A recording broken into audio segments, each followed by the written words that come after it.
Sí, no, eso parece razonable. Pero algo tiene que ocupar ese vacío. Si Irán espera que Estados Unidos se retire, ¿qué lo sustituiría? Lo ideal sería algún acuerdo de seguridad colectiva que incluyera a Irán, pero sí, esperemos que eso llegue más adelante. Sobre los europeos, ya que los ha mencionado, en realidad tuvieron su propia vía hacia un acuerdo de arquitectura de seguridad paneuropea con los rusos, como sabemos, en 1990 y en 1994. Y creo que optaron por la expansión de la OTAN, porque era una buena forma de asegurarse de que Estados Unidos siguiera en Europa. Pero de nuevo, ahora que confían menos en las garantías de seguridad de Estados Unidos, el objetivo en Europa parece ser crear un nuevo sistema de la OTAN solo con los europeos.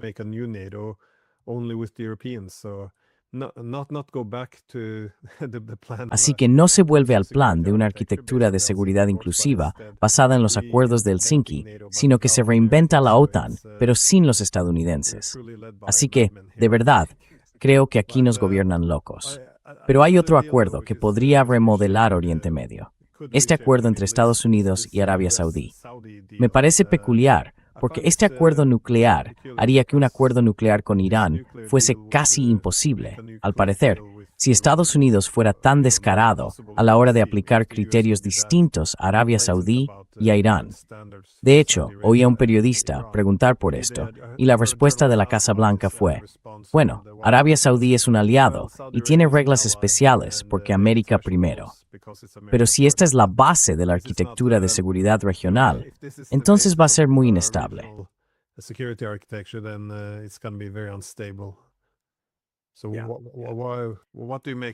Entonces, ¿qué opina de este acuerdo? Yo veo varios aspectos peligrosos en este acuerdo, especialmente en el contexto de que Estados Unidos está intentando al mismo tiempo alcanzar un acuerdo con Irán. Por un lado, esto es menos de lo que querían los saudíes, pero también deja completamente fuera a los israelíes. Los saudíes también querían una garantía de seguridad por parte de Estados Unidos. No estoy tan seguro de que hayan renunciado por completo a eso. Creo que, con su nuevo enfoque de tener varias capas, seguirían queriéndola, aunque no sea tan fiable como podría haber sido, o como creían que iba a ser. Aún así, creo que es algo que potencialmente quieren. Y uno de los peligros de cerrar primero este acuerdo nuclear es que podría poner a los saudíes en una posición desde la que podrían presionar a Estados Unidos para que, más adelante, les conceda también un pacto de defensa, una garantía de seguridad.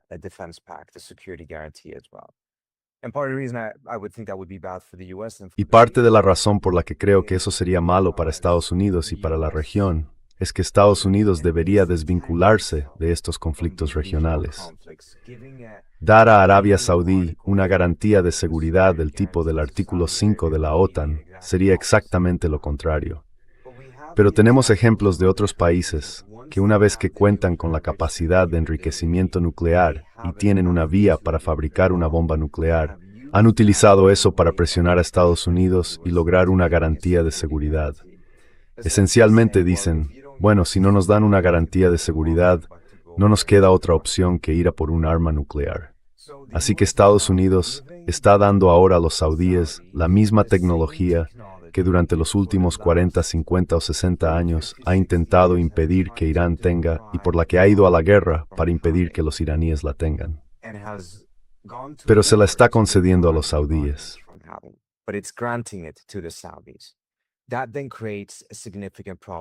Eso crea entonces un problema importante potencialmente para estas negociaciones con Irán. Los iraníes habían aceptado, en conversaciones anteriores, una moratoria sobre el enriquecimiento que podría durar 10 o 12 años.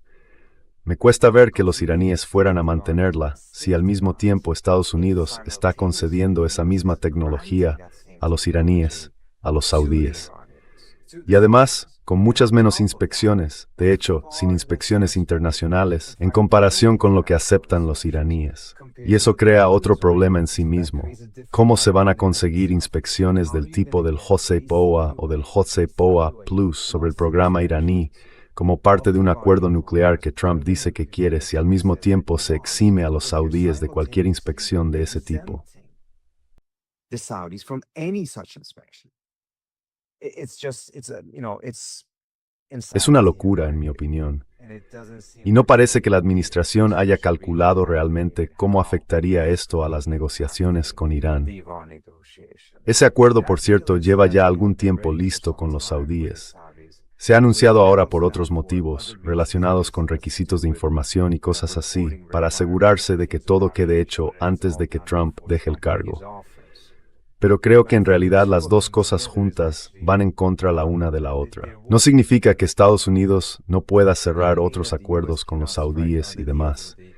Pero hacerlo exactamente de esta manera, si estos son los detalles finales, cuando conozcamos todos los detalles, creo que va a crear un problema importante para cualquier acuerdo con los iraníes.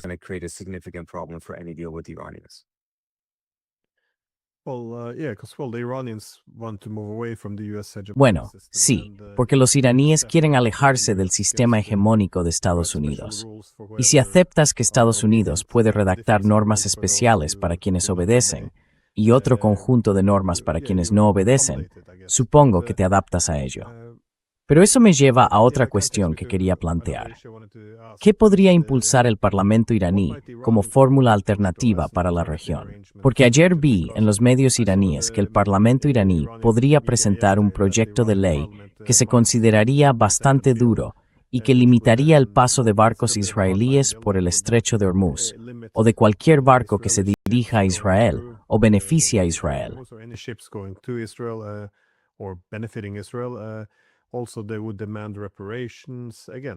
Además, exigirían reparaciones. De nuevo, yo lo definiría como una propuesta de línea dura.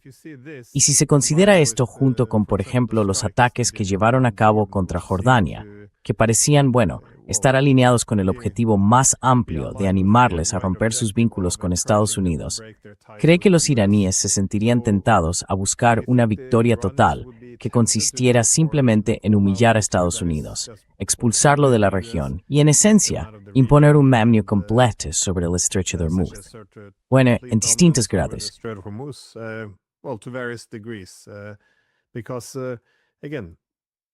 Porque, insisto, debe de haber mucha rabia allí, ¿sabes? Incluso entre la población, y tampoco se puede ignorar eso. Y también planteo lo siguiente. Imagina que fuera al revés. Si Irán hubiera hecho esto a ciudades estadounidenses, ¿acaso Estados Unidos no tendría en mente alguna forma de venganza? Quiero decir, ¿cómo lo ves tú? De nuevo, podría ser simplemente una señal política de que esta es la alternativa a una diplomacia seria y de buena fe. Si no conseguimos eso,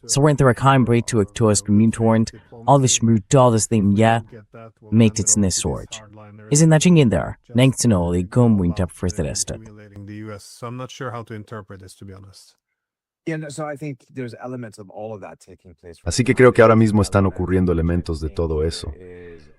Hay un aspecto en el que creo que resulta útil poder señalar cuál es la alternativa. Pero también creo que hay una realidad, los sectores más duros del Parlamento. Y es importante señalar que hasta hace una semana más o menos, el Parlamento iraní no estaba reunido a causa de la guerra. Como resultado, había una facción que no estaba presente en las negociaciones. Ahora que sí está presente en las negociaciones, tenemos ejemplos en los que el Parlamento ha aprobado leyes destinadas a reforzar la posición iraní, pero que en última instancia han hecho que no haya acuerdo.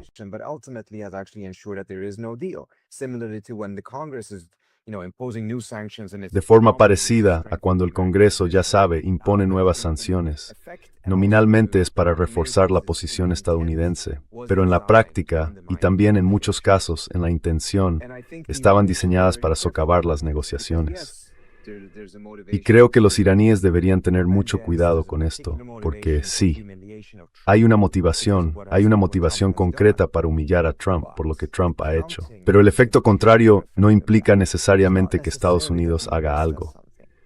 El efecto contrario podría ser precisamente lo que hemos empezado a vislumbrar, que otros actores de la región acaben llegando a la conclusión de que Irán va a ir demasiado lejos, desde su punto de vista, en la forma en que intentará afirmar su control y su posición en la región, y que eso haga necesario que formen bloques para contrarrestar la posición ascendente de Irán.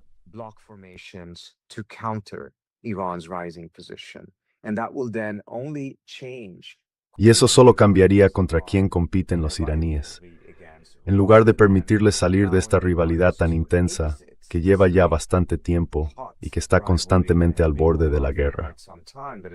Y desde la perspectiva de establecer seguridad a largo plazo, creo que está bastante claro que ese tipo de situación en la que se produce esta reacción natural, no solo este acuerdo con los saudíes y los pakistaníes, sino algo mucho, mucho más amplio.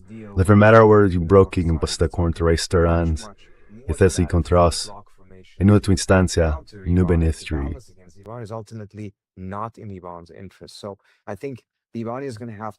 Así que creo que Irán va a tener que equilibrar cualquier deseo o necesidad que sienta de humillar a Trump o de expulsar a Estados Unidos, como quieran expresarlo, con lo que eso supone realmente para los intereses de Irán si genera una fuerza de respuesta que antes no existía.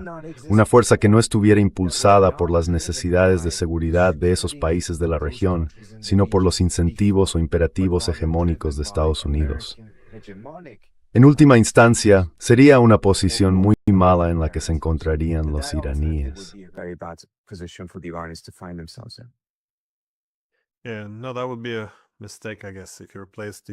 Si no, eso sería un error, supongo. Si se sustituye el sistema de alianzas hegemónico de Estados Unidos por un nuevo sistema de bloques con el único propósito de contener a Irán, y supongo que con el colapso del poder blando estadounidense a causa de la guerra de Irán, es bastante notable cómo los iraníes han construido su propio poder blando. Quiero decir, el tipo de empatía que existe ahora hacia Irán, yo al menos nunca había visto algo así en mi vida. Así que sería, supongo, un error que los iraníes echaran esto por la borda, excediéndose con la venganza. Pero quería preguntarte una última cosa. ¿Cómo podría extenderse ahora la guerra de Oriente Medio? Durante un tiempo, pareció que Zelensky tenía el objetivo de fusionar estas guerras, la guerra de Ucrania con la guerra iraní, aunque desde entonces parece haber rebajado un poco ese planteamiento. ¿Sigues viendo esto? ¿Ves esa posibilidad? Porque ya sabes, sincera mi members está forward how Strero Gerd would die. Seems like a recipe for World War III, to be honest. Sí, sería un resultado desastroso que Estados Unidos comprara esa idea. Creo que también escribí sobre esto en mi Substack. No veía probable que la visita de Zelensky generara una respuesta positiva por parte de Estados Unidos. Creo que la administración Trump tendría las defensas lo bastante altas como para sospechar de esto. Y parece que Zelensky regresó con las manos relativamente vacías en este aspecto concreto. Pero mi preocupación siempre fue que la administración Trump acabara tomando pequeñas decisiones. Ninguna de ellas por sí sola se vería como una aceptación de esto, pero en conjunto irían moviéndose en esa dirección. Y entonces la fusión de las guerras se produciría con el tiempo, no por una gran decisión, sino por 1000 pequeños recortes. Creo que eso era más probable.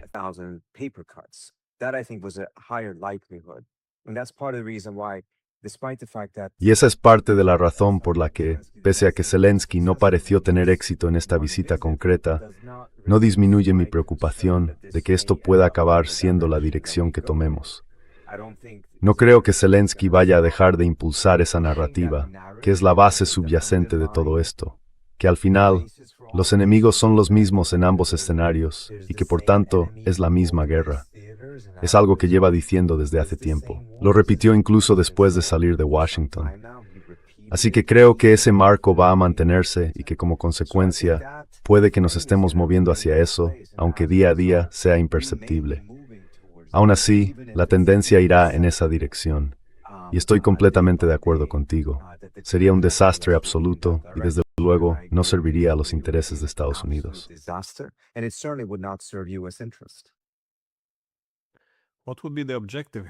¿Cuál sería el objetivo aquí? Porque también podría volverse en su contra. Podría arrastrar a los europeos a la guerra de Ucrania y dispersar aún más sus recursos. ¿Cuáles cree que son los cálculos de Zelensky, teniendo en cuenta que está presionando tanto para conseguirlo?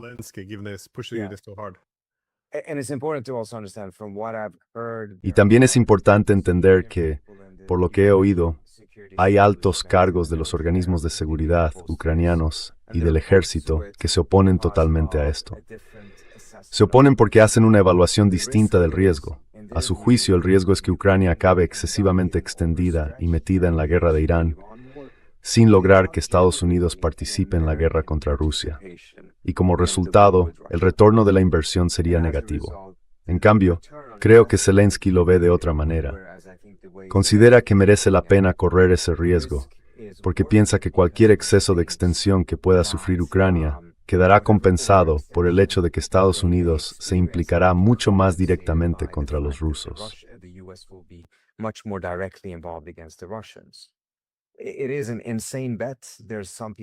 Es una apuesta demencial. Hay gente que me dice que lo hace más bien para distraer de los problemas internos a los que se enfrenta, etc.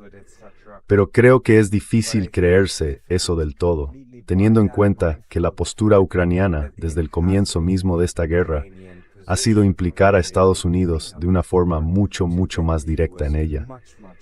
Y si estás en Ucrania, hay una razón comprensible para presionar en ese sentido. No es ilógico que ellos lo impulsen, pero creo que sería ilógico que Estados Unidos lo aceptara.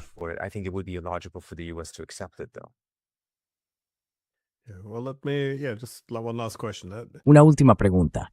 ¿Qué papel juega Israel en todo esto? Ahora mismo se están produciendo muchos acuerdos. De nuevo, el acuerdo entre Omán e Irán, el acuerdo entre Arabia Saudí, Turquía y Pakistán, el acuerdo entre Estados Unidos y Arabia Saudí. Quiero decir, hay muchas cosas que podrían reconfigurar la región. ¿Dónde queda Israel? Porque tengo la sensación de que están tremendamente callados en este momento. Y no sé si eso es bueno o malo.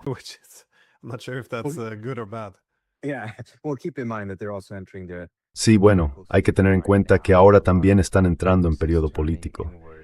Así que gran parte de la atención se está volviendo hacia adentro, hacia lo que será, por supuesto, una elección muy decisiva para Netanyahu. En lo de Ucrania, creo que los mayores beneficiados, francamente, serían los israelíes. Daría una nueva vida a la guerra con Irán, que es lo que quieren los israelíes. Daría a los europeos la oportunidad de entrar en la guerra con Irán de una manera en la que no lo han hecho, al menos no directamente. Y quizá lo más importante, replantearía por completo la guerra con Irán, porque ahora mismo está muy centrada en el papel de Israel, y con razón, teniendo en cuenta que Israel ha desempeñado un papel central en ella.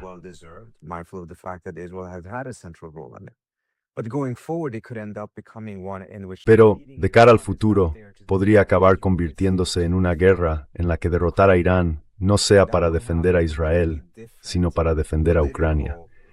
Y eso tendrá una aceptación política completamente distinta, sobre todo en Europa, pero también en Estados Unidos. La imagen de Israel se ha desplomado en Estados Unidos. Para la administración supone un enorme lastre que muchos dentro de su propia base consideren que esta guerra contra Irán se ha hecho por Israel.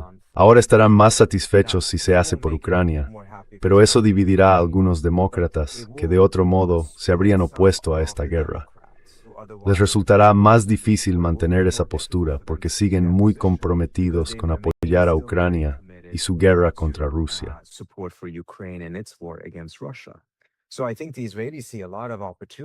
Así que creo que los israelíes ven muchas oportunidades en esto, de una forma que no creo que nadie más pueda ver con el mismo nivel de aspectos positivos.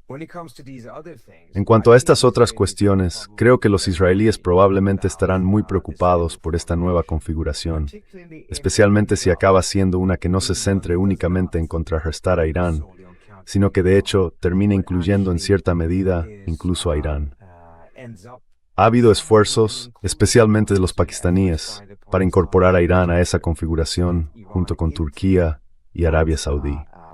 Si eso acaba ocurriendo, creo que los israelíes verán cada vez más que se trata de una constelación creada para contrarrestar a Israel.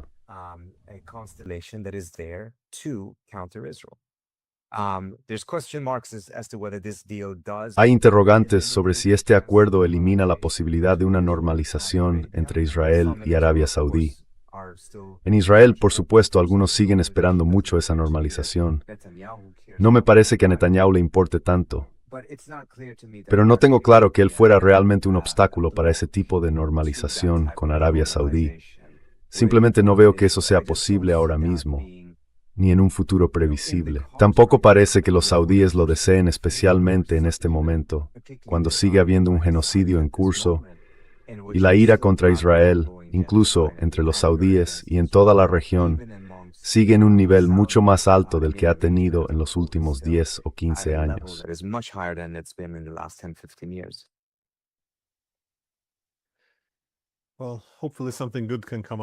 Bueno, esperemos que pueda salir algo bueno de todos estos acuerdos. Sí, al menos ahora soy un poco más optimista en el acuerdo entre Omán e Irán, especialmente si cuenta con el respaldo de sus vecinos y de Estados Unidos. Podría resolver la cuestión de Hormuz. Creo que las demás cosas serían más fáciles de solucionar. En fin, muchísimas gracias por su tiempo. Muchísimas gracias. Te lo agradezco mucho, Glenn. Gracias. Muchas gracias.